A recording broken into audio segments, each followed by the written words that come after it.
penyebaran pemahaman dan pengalaman penerapan budaya positif. Sabtu 24 Agustus 2024. Assalamualaikum warahmatullahi wabarakatuh.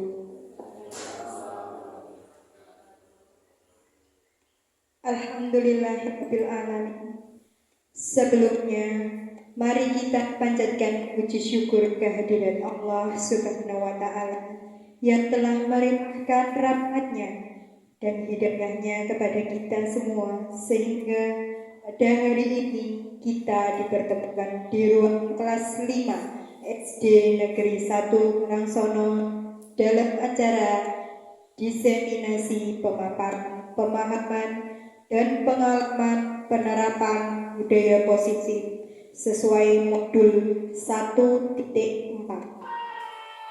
Tak lupa sholawat salam senantiasa tercurah pada junjungan kita Nabi Agung Muhammad Sallallahu Alaihi Wasallam yang kita nantikan syafaatnya di dunia maupun di hari kiamat. Amin. Bapak Ibu yang kami hormati, perkenankanlah kami di sini membacakan susunan acara yang akan kita lalui pada hari ini.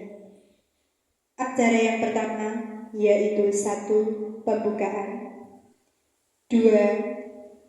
Sambutan dari Kepala Sekolah SD Negeri 1 Karangsono, acara yang ketiga inti, dan acara yang keempat penutup.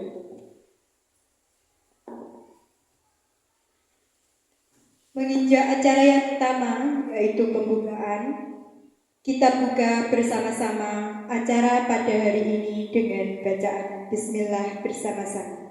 Bismillahirrahmanirrahim. Terima kasih, semoga dengan pembacaan doa acara akan kita lalui pada hari ini akan berjalan dengan lancar. Amin. Selanjutnya acara yang kedua yaitu sambutan Kepala Sekolah. Kepada beliau Bapak Sulasto Sarjana Pendidikan kami persilahkan.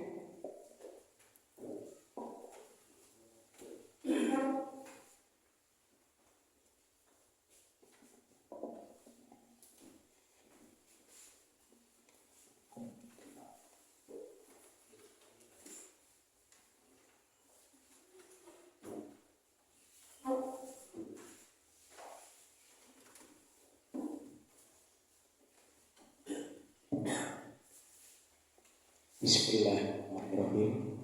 Assalamualaikum warahmatullahi wabarakatuh. Bismillah wa syukurillah wa nikmatillah wa la haula wa la quwata illa billah. Amma ba'du. Yang saya hormati calon guru penggerak angkatan ke-11 Bapak Imam Budi Kartiko, Sarjana Pendidikan Sekolah Dasar. Yang kami hormati Dewan Guru SDN 1 Karangsono. Pertama, marilah kita panjatkan puji syukur kehadirat Allah Subhanahu wa Ta'ala dengan limpahan rahmat dan beserta hidayahnya.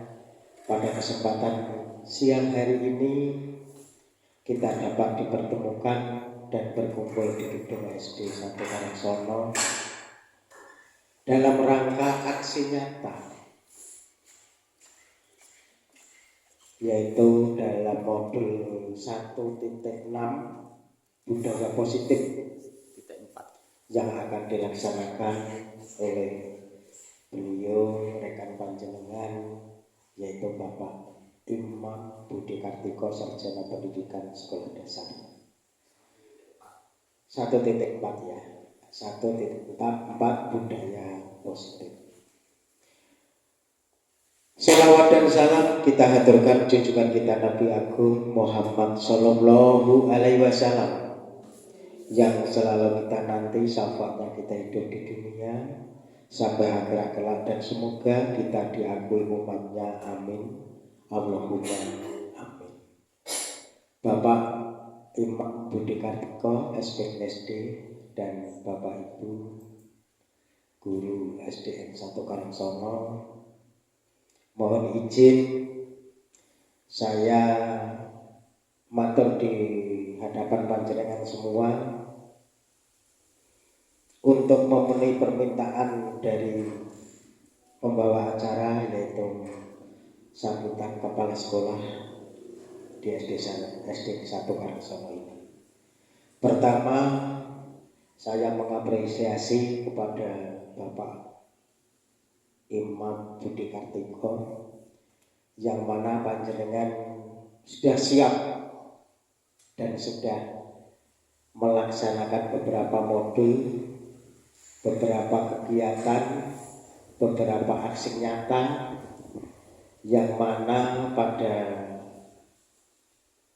calon guru penggerak angkatan ke-11 nanti semoga panjenengan bisa berhasil dengan tepat waktu dan lolos dengan tepat waktu. Amin. Mohon doa, dukungan dari Bapak Ibu semua. Bapak Ibu yang saya hormati, di SD 1 Karangsono sudah panjenengan pirsa bahwa sudah 3 personil yang mana telah melaksanakan guru penggerak, yaitu pertama Bapak Udi. Sekarang beliau sudah diangkat oleh kepala sekolah di SD 1 Lampung. Terus Bapak Jupri SE, yang mana Bapak Jupri itu angkatan ke berapa? Ke-9 ya.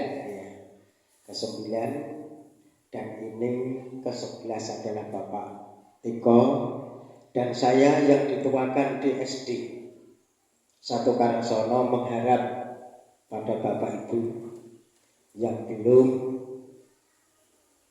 menjadi guru penggerak harus siap-siap dan semangat, dan harus punya cita-cita menjadi guru penggerak. Sekali lagi saya doakan kepada Bapak, semoga panjenengan tepat waktu nanti akhirnya bisa lolos dengan nilai yang baik. Pesan dapat dengan waktu harus digunakan semaksimal mungkin, seefisien mungkin, karena saya tahu bahwa guru penggerak itu luar biasa. Siang, malam, sore, bahkan tengah malam masih ada kegiatan. Untuk itu jaga kesehatan dan atur waktu sedemikian rupa sehingga walaupun panjenengan menjadi guru penggerak yang waktu padat tidak meninggalkan tugas yang sangat mulia, yaitu mendampingi anak-anak didik untuk belajar. Bapak Ibu yang saya hormati, yang belum menjadi guru penggerak, sekali lagi untuk dalam hati tumbuh menjadi guru penggerak. Karena apa? Sekarang eranya modern, yaitu dengan kurikulum merdeka, itu pembelajaran tidak seperti saya yang dulu, ya tidak seperti saya yang sudah tua ini dulu. Karena tujuan guru penggerak itu adalah guru sebagai pemimpin pembelajaran yang menumbuhkan kembangkan secara holistik, aktif, produktif yang berpusat pada anak. Intinya kita mengajar Bapak Ibu di hadapan murid itu sebagai pemimpin yang mana nanti itu harus kreatif, aktif, dan jangan hanya suwi, hanya tuturi, hanya mendampingi apa yang akan dilaksanakan dilakukan oleh. Itu gambaran sekilas tentang guru. Pada kesempatan ini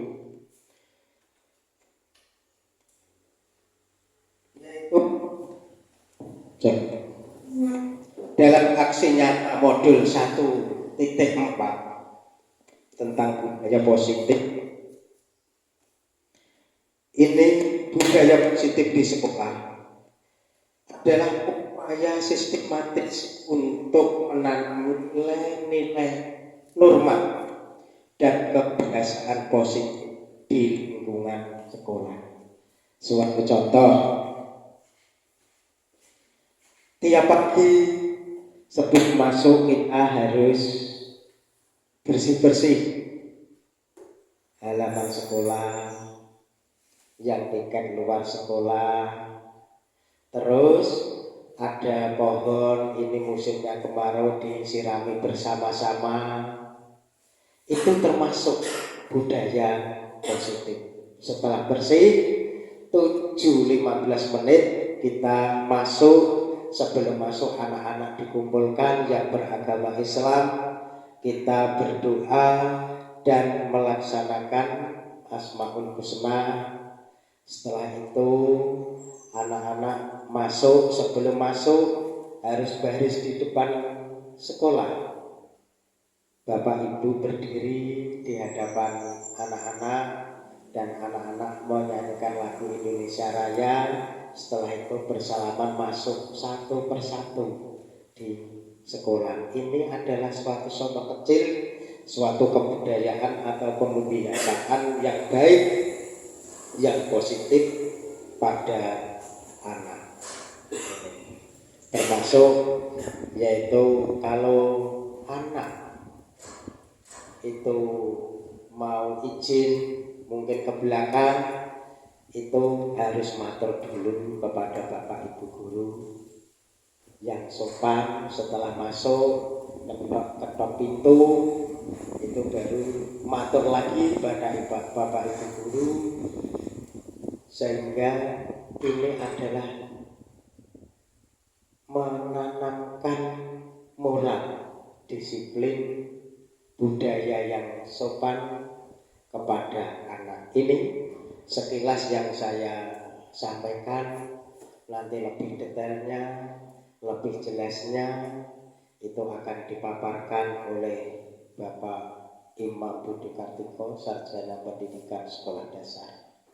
Demikian yang bisa saya sampaikan. Sekali lagi, bagi Bapak Ibu guru yang belum menjadi guru penggerak, nantinya harus ikut pada bapak-bapak yang sudah menjadi guru penggerak. Terima kasih, kurang lebihnya mohon maaf.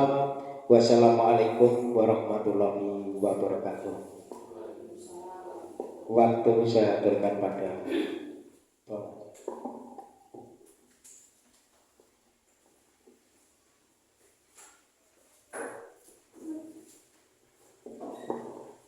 Terima kasih atas sambutan Kepala Sekolah oleh Bapak Sulasto Sarjana Pendidikan.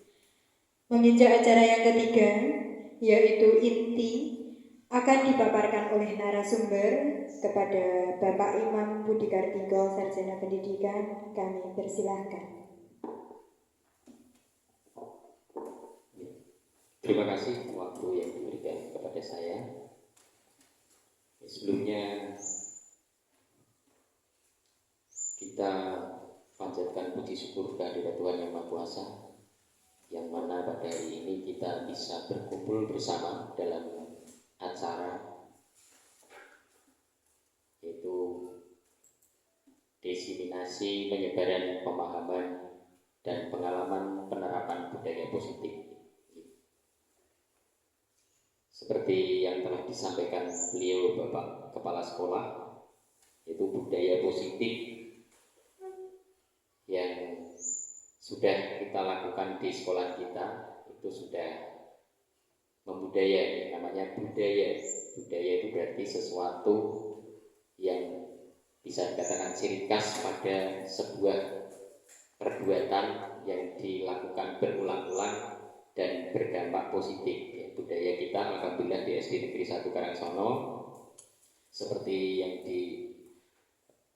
diaturkan Bapak Kepala Sekolah tadi, sebelum masuk sekolah ada kegiatan Asmaul Husna, ada kegiatan kebersihan dan sebagainya. Nah itu budaya yang harus kita jaga untuk dan selalu kita lakukan agar pembelajaran di SD Negeri 1 Karangsono ini berjalan dengan baik. Ya. Selain budaya-budaya tersebut, ya misalnya jam 10 kita juga menyanyikan lagu Indonesia Raya, itu juga nanti meningkatkan nasionalisme anak. Nah, itu untuk budaya di sekolah kita. Nah, pada kesempatan kali ini izinkan saya menyampaikan budaya positif pada modul 1.4. Sebelumnya saya mohon maaf, bukan berarti di sini saya menggurui Bapak Ibu. Ya, saya yakin Bapak Ibu sudah memahami untuk bagaimana menciptakan budaya positif kepada anak-anak. Nah, jadi selamat datang Bapak Ibu guru hebat. Mari untuk saat ini kita belajar bersama, kita berkolaborasi, saling mendukung demi mewujudkan disiplin positif di sekolah kita tercinta ini. Ya, jadi fokus pada hari ini adalah mengenai kedisiplinan, ya, disiplin positif di sekolah kita.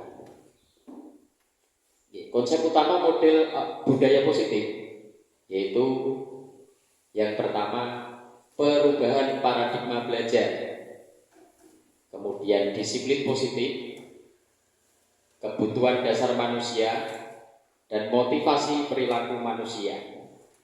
Kemudian ada posisi kontrol restitusi. Berikutnya adalah keyakinan kelas, dan yang terakhir adalah segitiga restitusi. Ini adalah konsep utama model budaya positif.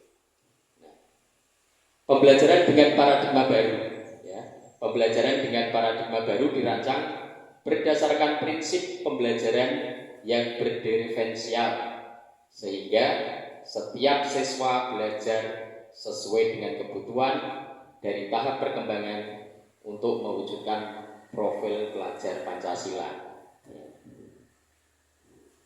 Di Bapak Ibu sudah kita ketahui untuk profil pelajar Pancasila yang pertama adalah beriman, bertakwa kepada Tuhan Yang Maha Esa, dan berakhlak mulia. Yang kedua, mandiri, berkebinekaan global, bergotong royong, kreatif, dan bernalar kritis. Ya, jadi pembelajaran dengan paradigma baru, karena sekolah kita saat ini adalah sudah dari kelas 1 sampai kelas 6 kita sudah menggunakan kurikulum merdeka. Jadi kita harus mewujudkan setiap kebutuhan belajar siswa itu dengan perkembangan berpedoman untuk mewujudkan profil pelajar Pancasila. Nah, disiplin positif. Nah, sekarang kenapa ada disiplin positif? Ya. Dalam budaya kita, makna kata disiplin maknai menjadi suatu yang dilakukan seseorang pada orang lain untuk mendapatkan kepatuhan. Kita yang cenderung menghubungkan disiplin dengan ketidaknyamanan. Ya, biasanya kalau kita disuruh disiplin, kalau belum terbiasa, kalau belum terbiasa itu membuat kita tidak nyaman. Seperti saya sendiri itu kalau disuruh disiplin, pertama awal-awalnya juga merasa tidak nyaman. Suruh berangkat misalnya pagi kita, ya seperti Bapak Kepala Sekolah sering menyarankan kepada kita untuk datang disiplin. Kalau datang lebih awal, lebih pagi, ya, itu sudah berulang kali saya sendiri. Tapi buktinya di saya sendiri itu juga sering tidak menepati. Ya kita hanya bilang gih Pak, siapa gitu. Tapi faktanya ya saya dan teman-teman rekan guru belum bisa memenuhinya dengan baik ya. Jadi sebagai pendidik, tujuan kita adalah menciptakan anak-anak yang memiliki disiplin diri sehingga mereka bisa berperilaku dengan mengacu pada nilai-nilai kebajikan universal dan memiliki motivasi intrinsik bukan ekstrinsik. Ya, jadi kita harus memberikan contoh dulu sebelum menerapkan kedisiplinan pada anak-anak ya. Disiplin positif merupakan salah satu cara menerapkan disiplin yang bertujuan untuk menumbuhkan kesadaran serta memberdayakan anak untuk melakukan sesuatu tanpa sogokan, ancaman maupun hukuman. Maksudnya begitu. Kalau disiplin sogokan misalnya, kok nggak disiplin tak kayak ditilang disiplin tak jajak, itu sogokan. Jadi untuk menumbuhkan kesadaran tanpa adanya sogokan, ancaman maupun hukuman. Diancam, kok nak teko terlambat, tak penguras WC, itu kan ancaman. Terus dihukum, nanti kalau terlambat suruh membersihkan sampah, suruh keliling lapangan. Ya, nanti ada contoh-contoh videonya bisa kita saksikan. Kemudian untuk kebutuhan dasar manusia, yang pertama itu adalah bertahan hidup. Kemudian kasih sayang dan rasa diterima. Jadi masing-masing anak itu mempunyai hak untuk disayangi dan merasa diterima keberadaannya. Kemudian penguasaan, kebebasan dan kesenangan. Nah, jadi ini kebutuhan dasar. Ini harus kita penuhi kepada anak didik kita. Nah, motivasi perilaku manusia. Bagaimana kita memberikan motivasi? Karena motivasi itu adalah merupakan dorongan yang timbul pada diri seseorang secara sadar atau tidak sadar untuk melakukan suatu tindakan dengan tujuan tertentu. Ya, misalnya yang pertama, untuk menghindari ketidaknyamanan atau hukuman, untuk mendapatkan imbalan penghargaan dari orang lain. Jadi berbuat disiplin, berbuat baik karena imbalan dan penghargaan. Kemudian untuk menjadi orang yang mereka inginkan dan menghargai diri sendiri dengan nilai-nilai yang mereka percaya. Jadi itu motivasi untuk perilaku manusia. Untuk menghindari ketidaknyamanan hukuman, ya. Murid melakukan disiplin karena takut dihukum. Ini merupakan motivasi ekstrinsik. Jadi untuk menghindari ketidaknyamanan atau hukuman. Jadi dia melakukan disiplin karena takut dihukum, bukan karena kesadaran. untuk mendapatkan imbalan atau penghargaan dari orang lain. Murid melakukan disiplin diri karena ia ingin mendapatkan imbalan. Ini merupakan motivasi ekstrinsik. Kemudian untuk menjadi orang yang mereka inginkan dan menghargai diri sendiri dengan nilai-nilai yang mereka percaya. Jadi murid melakukan disiplin diri karena sadar akan nilai kebajikan dirinya. Ini merupakan motivasi intrinsik, ya, dari dalam dirinya sendiri. Jadi intrinsik, bukan ekstrinsik, ya. Jadi ini fokus utama kita nanti ke sini. Nah, konsep disiplin dengan identitas gagal. Yang pertama, kalau kita melakukan hukuman, itu akan berdampak yang pertama, ya, menyakitkan, kemudian tidak nyaman, murid takut, memaksa, murid menyembunyikan kesalahan, murid menjadi rendah diri. Nah, kalau kita memberikan hukuman, jadi dampak dari kita kalau memberikan hukuman kepada murid akan terjadi hal seperti itu. Bagaimana dengan penghargaan? Kalau kita memberikan penghargaan, itu pun juga ternyata tidak efektif, ya, merusak hubungan, ada sifat iri, ya. Ada salah satu siswa kita berikan penghargaan, nanti akan menimbulkan iri kepada siswa yang lain. Kemudian yang kedua, mematikan kreativitas. Terus menghukum dengan sistem ranking, peringkat, ya. Terus merampas hak, menghargai dirinya. Ini konsep disiplin dengan identitas yang gagal. Nah, untuk konsep disiplin dengan identitas sukses, seperti ini konsekuensinya, ya. Yang pertama, penguatan jangka pendek, perlu monitoring berkelanjutan, stimulus atau respon, terus murid menghormati peraturan, kehilangan waktu untuk merenungi kesalahan. Nah, untuk restitusinya, murid bertanggung jawab untuk perilakunya, fokus pada pemecahan masalah jangka panjang, murid menghormati dirinya dan orang lain. Teori kontrol, dirinya memegang kontrol atau dia memegang kontrol sendiri. Yang berikutnya, murid bersemangat memperbaiki kesalahan. Ini untuk restitusinya. Kemudian konsep disiplin pendekatan restitusi, ya. Sebuah cara menanamkan disiplin positif pada murid itu seperti apa? Nah, tadi kita membahas restitusi, pengertiannya adalah proses menciptakan kondisi bagi murid untuk memperbaiki kesalahan mereka, sehingga mereka bisa kembali pada kelompok mereka dengan karakter yang lebih kuat. Ya, ini berdasarkan Gonsen pada tahun 2004. Nah, ciri-ciri restitusi itu seperti apa? Yang pertama, bukan untuk menebus kesalahan, namun untuk belajar dari kesalahan. Kemudian memperbaiki hubungan. Jadi tawaran, kita menawarkan, bukan paksaan. Dipaksa untuk disiplin, nah, ini nanti dampaknya ternyata tidak baik. Jadi kita tawarkan, sebaiknya seperti apa. Kemudian restitusi menuntut untuk melihat ke dalam diri. Restitusi mencari kebutuhan dasar yang mendasari tindakan. Jadi restitusi diri adalah cara yang paling baik, ya. Restitusi fokus pada karakter, bukan tindakan. Jadi kita mendalami karakter siswa terlebih dahulu. Jadi restitusi itu fokus pada solusi, ya. Jalan terbaiknya bagaimana dalam kita memberikan sanksi pada murid yang melakukan pelanggaran, ya. Restitusi mengembalikan murid yang berbuat salah pada kelompoknya.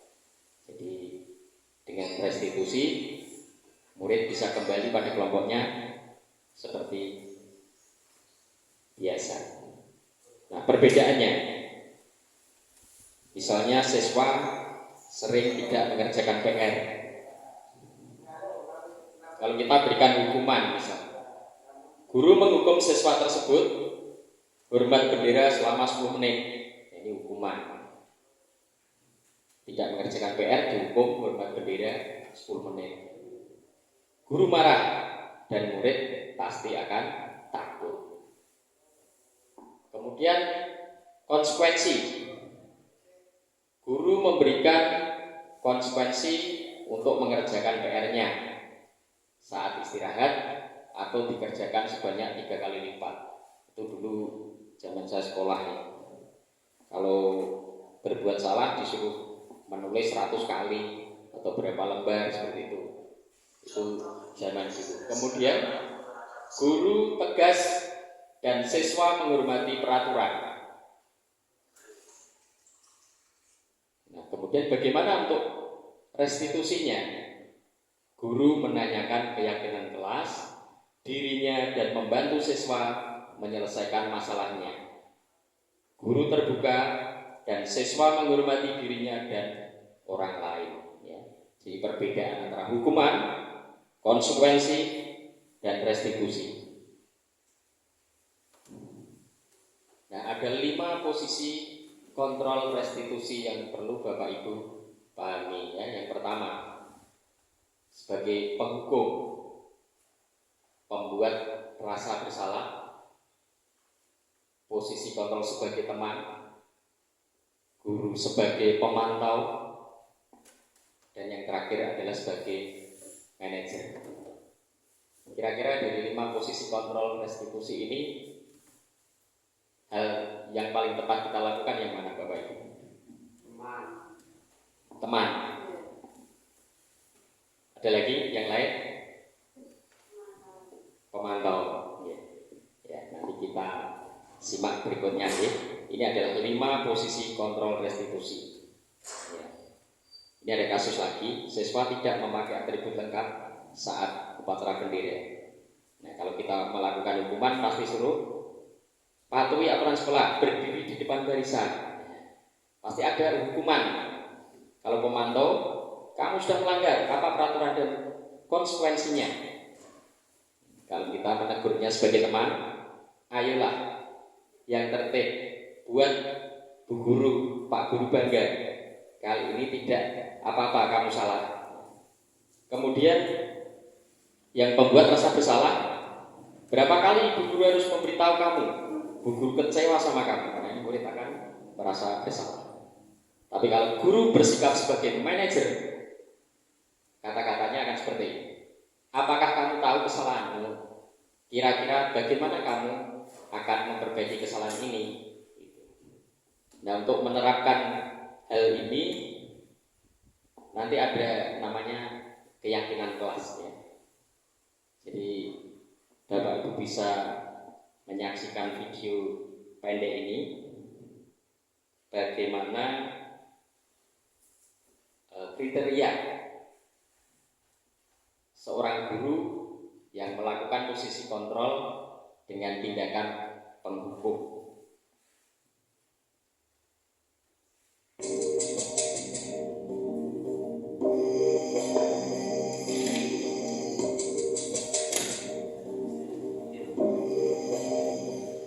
Naren, sini kamu. Selamat pagi, Bu. Selalu terlambat. Kamu deh, pasti terlambat. Maaf, Bu. Saya Apa? Apa coba? Alasan kamu apa lagi? Kapan sih kamu tidak terlambat? Malas sekali ya kamu jadi anak. saya Dasar pemalas. Gak kapok-kapok sih kamu. Sudah berapa kali terlambat? Sana, kamu keliling lapangan basket 2 kali.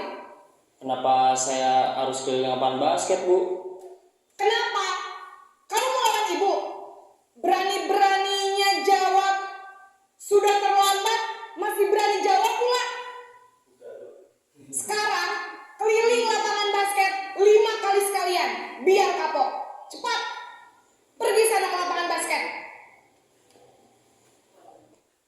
Ini Ini tadi Bapak Ibu, yang sering kita lakukan ya. Ini Pak Yun, sana ambil sampah. Mending ditambah. Ya. Posisi penghukum ya, menghardik, menunjuk-nunjuk, membentak, ya, hukuman verbal atau fisik. Ini akan berdampak sangat buruk pada peserta didik. Ya. Murid nanti akan menjadi pendendam, tidak menyukai guru atau mata pelajaran yang diampu. Ya. Biasanya dititeni, nanti kita lulus dititeni, wah gak sing tahu ngableng aku. Ya. Dulu sering menghukum. Kalau ketemu di jalan tidak ditanya. Ya, jadi guru tidak disukai mata pelajaran. Misalnya mapel pelajaran agama. Kalau di SMP ini kan ada mapel. Kalau kita hanya pendidikan olahraga dan agama. Misalkan kalau guru olahraga itu sering atau guru olahraga sering menghukum, itu pasti nanti dampaknya akan seperti ini ya. Murid menjadi pendendam, tidak menyukai guru atau mata pelajaran yang diampu. Nah, berikutnya kita saksikan video pendek mengenai posisi kontrol seorang guru sebagai pembuat merasa bersalah.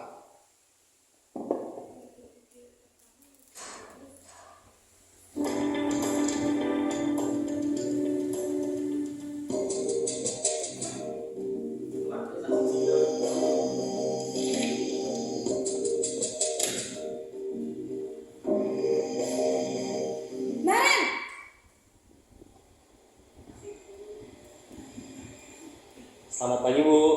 Naren, kamu kenapa terlambat lagi, nak? Ya Tuhan, Naren, kamu senang ya bikin ibu susah ya? Kalau kamu terlambat lagi, nanti ibu yang ditegur bapak kepala sekolah, nak. Disangka ibu tidak bisa membina kamu. Duh, gimana ini? Maaf, Bu. Duh, Gusti Naren, kamu suka ya kalau ibu ditegur bapak kepala sekolah? Terus, sekarang ibu harus tulis apa ini di buku absen? Ini kamu sudah sering terlambat loh. Ibu harus apa coba? Maaf, Bu. Maaf sekali. Ya sudah, lain kali jangan bikin ibu susah lagi ya nak ya. Ibu tidak akan kuat lagi kalau kamu begini terus. Bisa jantungan kalau ibu ditegur bapak kepala sekolah. Sana cepat ke kelas. Maaf ya, Bu. Maaf sekali. Ini untuk posisi kontrol yang kedua, yaitu membuat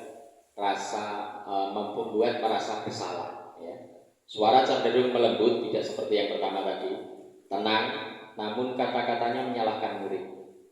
Guru menyatakan hal-hal yang merasa kesalahan ada pada murid dengan membuat guru menderita. Dampak posisi merasa bersalah ini akan membuat murid merasa bersalah atau identitas gagal. Dia akan merasa rendah diri dan menarik diri dari lingkungan. Ini posisi kontrol yang kedua. Kemudian posisi kontrol yang ketiga, seperti pilihan Bu Nur tadi, memperlakukan siswa sebagai teman.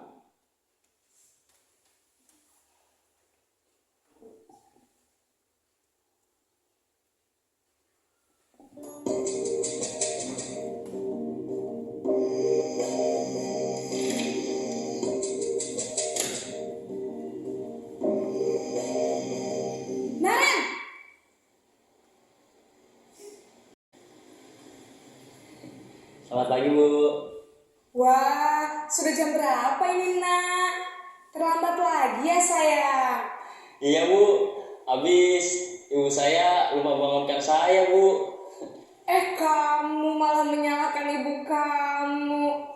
Kamu bukannya anak yang larinya paling kencang. Kok terlambat sih? Iya, Bu. Saya memang terlambat bangun tadi. Jadi, biarpun saya lari kencang, tetap gak kekejar, Bu. Ya sudah sana. Nanti lain kali larinya lebih kencang lagi ya. Biar gak terlambat lagi. Bikin seneng ibu. Demi ibu. Bisa kan? Bisa lah, Bu. Ya sudah sana masuk kelas. Ibu beresin urusan absen kamu. Kamu ini ada-ada saja. posisi teman ini seperti tadi itu ya, koyok koncone diri ya, seperti teman. Suara guru akan ramah, cenderung bersenda gurau untuk menghangatkan suasana. Nah, dampak posisi teman, murid akan bergantung pada satu orang atau faktor ketergantungan. Nah, ternyata kita memperlakukan sebagai teman pun masih belum tepat ya. Murid tidak mandiri dan tidak bisa berpikir untuk diri sendiri. Ya, jadi merasa tergantung ya, paling nanti kalau saya melakukan pelanggaran bu guru akan berlaku seperti ini, jadi dititeni. Ya. Kemudian untuk yang terakhir adalah sebagai bukan terakhir ya, yang keempat posisi teman, yang keempat adalah sebagai pemantau ya. Kita bisa saksikan contoh untuk posisi kontrol yang keempat sebagai pemantau dalam video pendek berikut ini.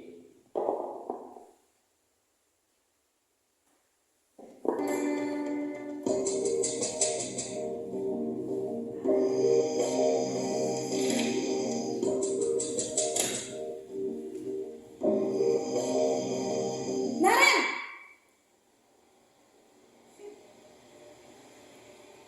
Selamat pagi, Bu. Naren, apa peraturan sekolah kita tentang jam berapa kita harus masuk sekolah, nak? Kita harus di sekolah jam 7, Bu. Iya, betul. Sekarang sudah jam 7.20. Naren sudah tahu konsekuensinya jika terlambat hadir. Paham, Bu. Saya harus tinggal kelas pas jam istirahat selama 20 menit. Iya, benar. Konsekuensinya demikian. Jadi nanti jam 9.30 pas istirahat, kamu harus tinggal di kelas, kerjakan tugas tambahan untuk ketertinggalan kamu, ya? Baik, Bu. Ya, posisi pemantau tadi Bapak Ibu, atau memonitor. Seorang pemantau bersuara datar, tidak emosional, tidak bersenda gurau, ataupun menggunakan suara tinggi. Tercipta identitas diri positif atau berhasil. Pemantau perlu senantiasa memantau pada saat murid diberikan sanksi. Maka ketika memberikan sanksi, guru pun harus selalu mengawasi. Dampak posisi pemantau atau monitor ini pada murid adalah dia akan menghitung konsekuensi dan hadiah tanpa memahami sepenuhnya nilai kebajikan yang dituju. Jadi tidak sepenuhnya mandiri. Ya, jadi masih menghitung konsekuensinya. Dia tidak memahami nilai kebajikan yang dituju. Ini adalah posisi kontrol kalau kita menggunakan posisi sebagai pemantau atau monitor. Untuk yang terakhir yaitu posisi kontrol sebagai manajer. Kita akan saksikan contohnya.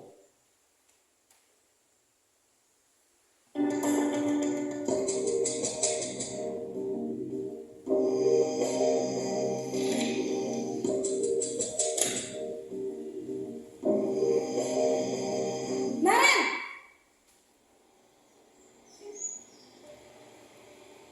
Selamat pagi, Bu. selamat pagi, Naren. Maaf, Bu. Saya terlambat. Iya, sekolah masuknya jam 7, sekarang sudah jam 7.20. Jadi sekarang bagaimana ini, Naren? Maaf, Bu. Saya lupa setel alarm saya semalam. Baiklah, menurut kamu, keyakinan sekolah yang mana yang perlu kamu tingkatkan? Menghargai diri sendiri dan orang lain mungkin ya, Bu. Setuju. Jadi, apakah Naren meyakini prinsip saling menghormati tersebut? Iya, Bu. Saya meyakininya. Apakah Naren bersedia memperbaiki masalah keterlambatan ini? Bersedia, Bu. Bagaimana kamu akan perbaiki masalah keterlambatan ini? Saya akan coba untuk tidak lupa menyetel alarm saya, Bu. Baik, kalau Naren lupa menyetel alarm di rumah, ada orang yang kira-kira bisa bantu mengingatkan tidak? Ada, Bu. Kakak saya, Kak Emma. Ada lagi selain Kak Emma? Selain Kak Emma, ada ibu saya. Baik, jadi yang mengingatkan Naren adalah Kak Emma dan ibu kamu ya? Kira-kira akan mulai setel alarm kapan nih, Naren? Setelah pulang sekolah, akan segera saya lakukan. Baik, jadi Naren akan setel alarm untuk bangun besok pagi dan akan diingatkan oleh kakak dan ibunda Naren ya. Ada lagi yang mungkin perlu dilakukan, Naren, agar tidak terlambat bangun lagi. Tidak ada, Bu. Baik, Naren. Terima kasih untuk kerjasama kamu. Sekarang kamu perlu kembali ke kelas untuk belajar. Baik, Bu. Terima kasih. Nah, demikian kelima posisi kontrol tadi. Yang terakhir adalah posisi manajer. Jadi suara manajer netral, tidak emosional, tidak terlalu ramah, dan tidak bernada tinggi. Tercipta identitas positif atau berhasil. Guru akan dengan tulus mengajukan pertanyaan-pertanyaan bermakna agar membuka pikiran murid. Guru membimbing murid untuk memecahkan masalahnya secara mandiri. Nah, dampaknya apa terhadap murid? Murid akan merasa bisa mandiri, percaya diri, dan dapat memecahkan masalah. Seperti yang kita saksikan di video pendek tadi. Di posisi manajer, guru dapat menerapkan disiplin positif yang berpihak pada murid. Jadi tujuan seorang guru menciptakan murid-murid yang mandiri, merdeka, dan bertanggung jawab. Jadi untuk posisi kontrol yang pertama sebagai penghukum, pembuat merasa bersalah, sebagai teman, sebagai pemantau. Jadi untuk yang lebih tepatnya kita bisa memposisikan posisi kontrol kita sebagai seorang guru, sebagai manajer. Nah, untuk tadi perlu diciptakan keyakinan kelas. Jadi murid menuliskan keyakinan mereka. Mengapa keyakinan kelas? Mengapa tidak peraturan kelas saja? Jadi peraturan itu misalnya, mengapa kita memiliki peraturan tentang penggunaan helm pada saat mengendari kendaraan roda 2 atau motor? Kalau kemarin pas pandemi, mengapa kita memiliki peraturan tentang penggunaan masker dan mencuci tangan setiap saat? Jadi peraturan dengan keyakinan nanti kita harus bisa membedakannya. Ini kegiatan yang saya lakukan di kelas. Jadi berdiskusi tentang peraturan. Jadi kita berdiskusi peraturannya itu misalnya kalau ada siswa terlambat, keyakinan kelasnya apa? Kalau ada siswa yang tidak mengerjakan PR, keyakinan kelasnya apa? Nah, jadi nanti kita bisa berpedoman dengan keyakinan yang sudah ditulis oleh siswa. Jadi menyusun peraturan-peraturan tadi menjadi keyakinan, sehingga kita bisa melakukan tindakan konsekuensi kesalahan murid itu berdasarkan keyakinan anak-anak tersebut. Nah, bagaimana pembentukan keyakinan kelas? Jadi harus lebih abstrak daripada peraturan. Sedikit saja biar mudah diingat.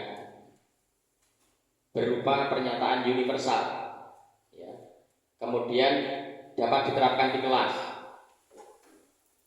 Bersedia meninjau kembali keyakinan kelas dari waktu ke waktu, tentunya dibuat dalam bentuk positif. Ya. Jadi tidak ada lagi yang melanggar dalam posisi kontrol tadi. Ya. Semua warga kelas hendaknya ikut berkontribusi dalam membuat keyakinan kelas. Jadi yang membuat keyakinan kelas itu bukan gurunya, bukan bapak ibu guru, tapi berdasarkan keyakinan yang dibuat oleh murid kita.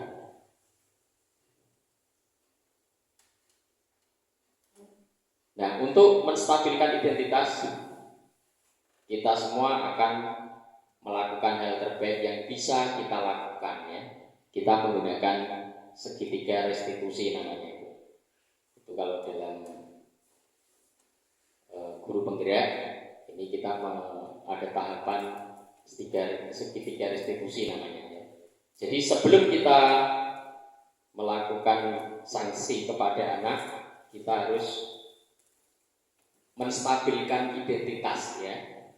Jadi validasi, menstabilkan identitas. Jadi setiap orang pasti pernah melakukan kesalahan. Kamu bukan satu-satunya yang pernah melakukan ini. Juga kita validasi tindakan yang salah dulu. Semua perilaku pasti memiliki alasan. Ya. kamu tentu punya alasan mengapa melakukan itu. Adakah cara yang lebih efektif untuk mendapatkan apa yang kamu butuhkan?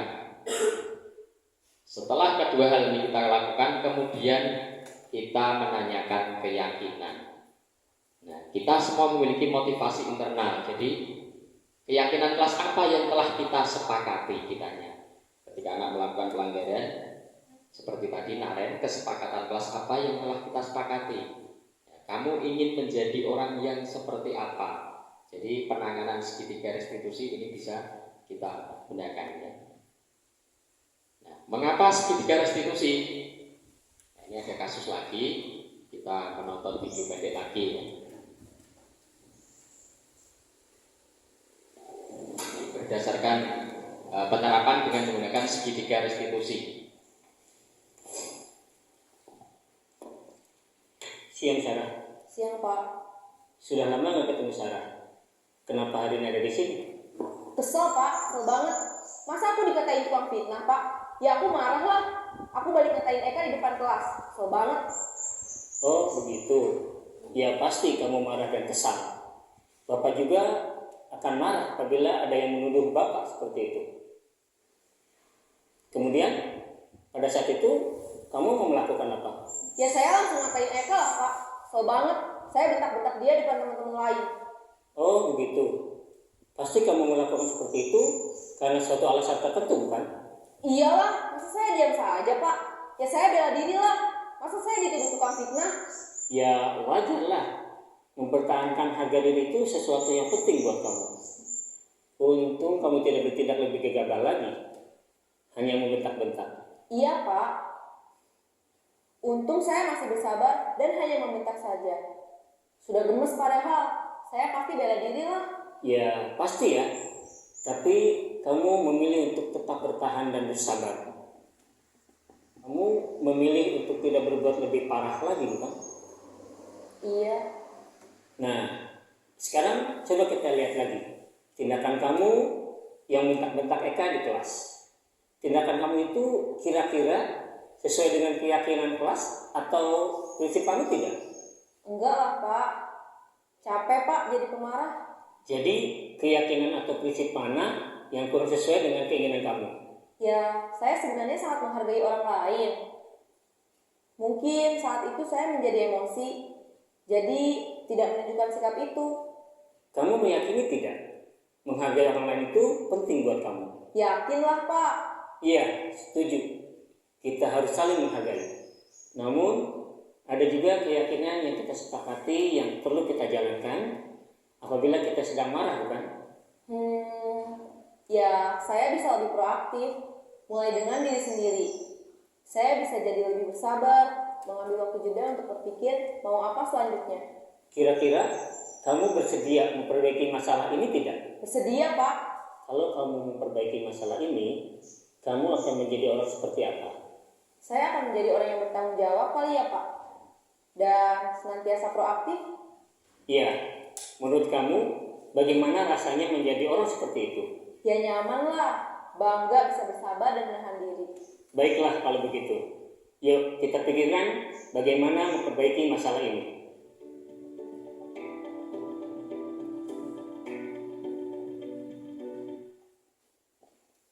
Nah ini penting kita menangani permasalahan murid dengan segitiga restitusi. Yang jadi pertanyaan agak galak kok itu contohnya itu. Ini sing kali mana? Pripun Pak Jubair?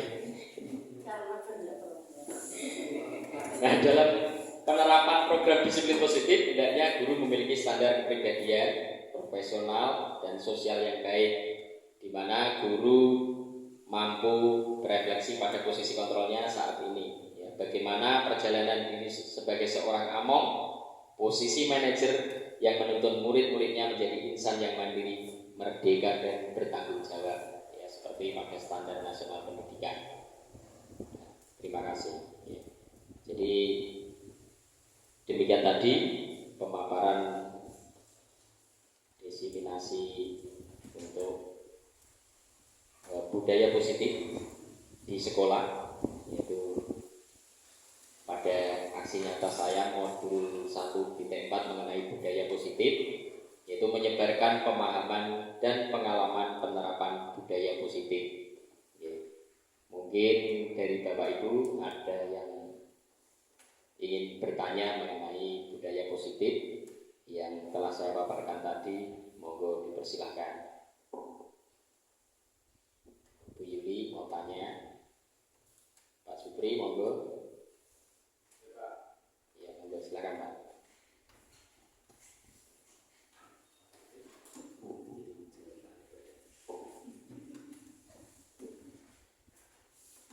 Terima kasih atas waktu yang diberikan kepada saya. Untuk mengenai budaya positif yang disampaikan oleh Bapak Imam Budikan BKO SPD, yang dimana budaya positif itu adalah kebiasaan nilai-nilai positif yang dilakukan di sekolah kita. Contohnya tadi yang disebutkan oleh Bapak Matiko, yaitu tentang pembacaan Asmaul Husna, kemudian tentang kebersihan dan sebagainya. Yang saya tanyakan di sini hanya sedikit saja tentang banyak sekali kita hadapi anak-anak bila waktu istirahat itu waktunya masuk tidak masuk karena kemungkinan besar tidak adanya keyakinan kelas yang dibentuk dalam kelas, sehingga anak-anak tersebut tidak bisa masuk sesuai jam waktunya, yang tidak bergerak dalam hati atau sesuai dengan intrinsik yang ada dalam bocah tersebut. Yang contohnya tadi adalah ekstrinsik, ya, kan gelak-gelak lagi masuk. Maka dari itu bagaimana Bapak Patiko untuk bisa biar anak tersebut sebagai untuk anak-anak secara intrinsik menyadari waktunya masuk sendiri tanpa ada pengawasan dari Bapak Ibu. Terima kasih.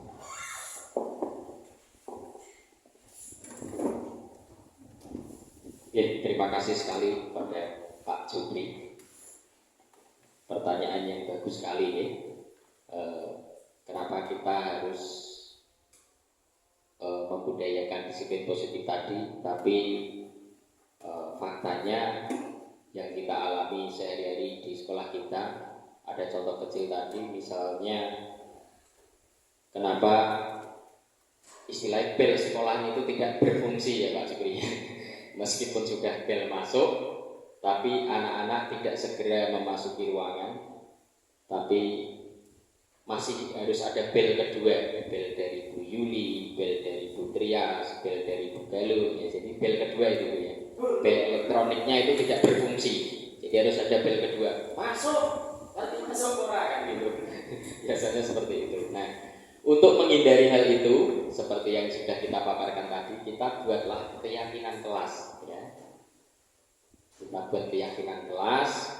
Jadi anak-anak itu kita berikan keyakinan bagaimana kalau saya terlambat itu keyakinan kelas yang kita dilakukan apa, konsekuensinya apa. Jadi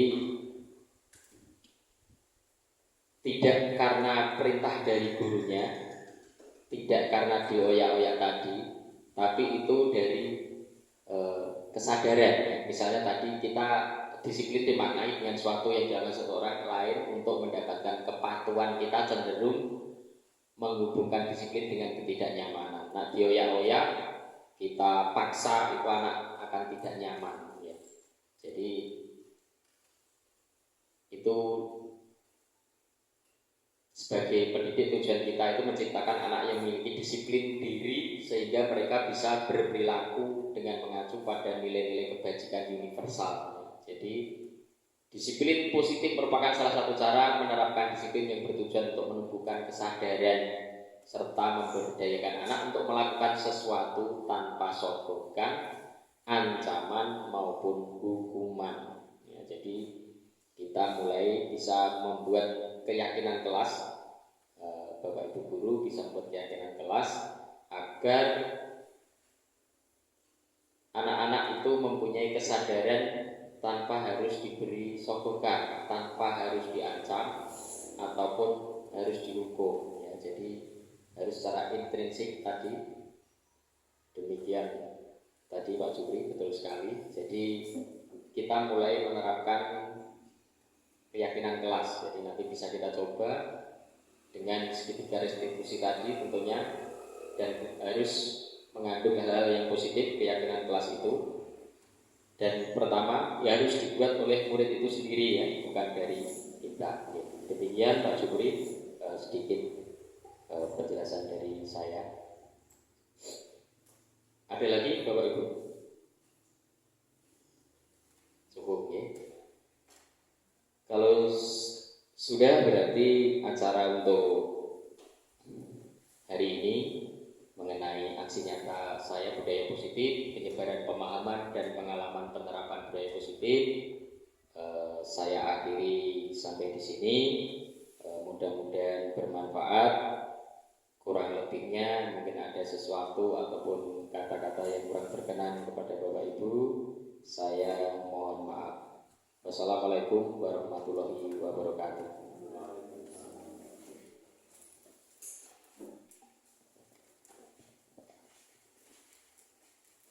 Terima kasih atas paparan oleh narasumber Bapak Imam Budi Kartiko, Sarjana Pendidikan. Hadirin yang kami hormati, acara demi acara telah kita lalui. Usai sudah seluruh rangkaian acara. Sebelum acara kami tutup, perkenankan kami mengucapkan terima kasih atas kehadiran Bapak dan Ibu dalam acara diseminasi pemahaman dan pengalaman penerapan budaya positif. Kami selaku pembawa acara mohon maaf apabila ada kesalahan kata. Selanjutnya, marilah kita tutup acara hari ini dengan membaca hamdalah bersama-sama. Alhamdulillahirabbil alamin. Akhir kata, wassalamualaikum warahmatullahi wabarakatuh.